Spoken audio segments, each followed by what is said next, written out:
রাজধানীর ছিন্নমূল বস্তিবাসীদের জন্য আধুনিক আবাসন নির্মাণে প্রায় 10,000 কোটি টাকা বিনিয়োগ করবে চীন সরকার।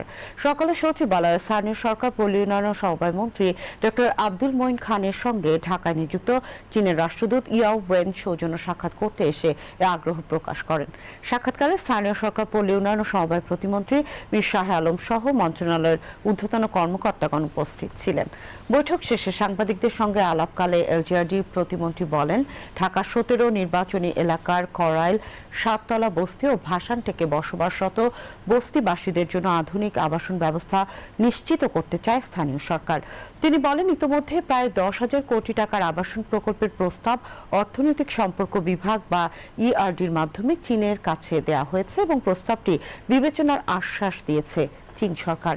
এছাড়া বর্জ্য থেকে বিদ্যুৎ উৎপাদন ও পয়ঃনিষ্কাশন ব্যবস্থা এবং সৌর বিদ্যুৎ উৎপাদনেও চীনের বিনিয়োগ বাড়ানোর বিষয়ে আলোচনা হয়েছে জানিয়ে তিনি বলেন, ঢাকার আমিনবাজারের ল্যান্ডফিলে বর্জ্য থেকে বিদ্যুৎ উৎপাদন প্রকল্পে চীনা কোম্পানি কাজ করছে।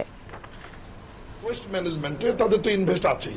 অলরেডি আমাদের উত্তর সিটি কর্পোরেশনের যে ওয়েস্ট টু এনার্জি প্রজেক্টটা তাদের দেশের কোম্পানি করছে, সেখানে সিএমইসি কোম্পানি অলরেডি তারা কার্যক্রম শুরু করেছে এবং আগামী 1.5 বছরের মধ্যে তারা জাতীয় গ্রিডে 42 মেগাওয়াট বিদ্যুৎ জাতীয় গ্রিডে তারা ওখান থেকে দিবেন, মানে ময়লা আবর্জনা থেকে বিদ্যুৎ উৎপাদন করে। বাসার যে দাসেরকান্দি যে প্রজেক্ট রয়েছে, যেটা সোয়েরেজ ট্রিটমেন্ট প্ল্যান, যেটা সেটাতে তারা আরো ইনভেস্ট করতে চায়। পূর্বের ইনভেস্টারও তাদের ছিল, সেটা তো মাত্র 30%, মানে 30% কার্যক্রম চালু আছে, 70% এখনো আমরা চালু করতে পারিনি। ওই প্রজেক্টটা পূর্ণাঙ্গ রূপে চালু করবার ব্যাপারে তারা সহযোগিতা করার ব্যাপারে আমাদেরকে আশ্বস্ত করেছেন। Bangladesh already shared this project to China. They want China support. Definitely, as long as it is a livelihood support, a livelihood project can elevate the livelihood of the poor people, it will be a priority in terms of China cooperation with Bangladesh.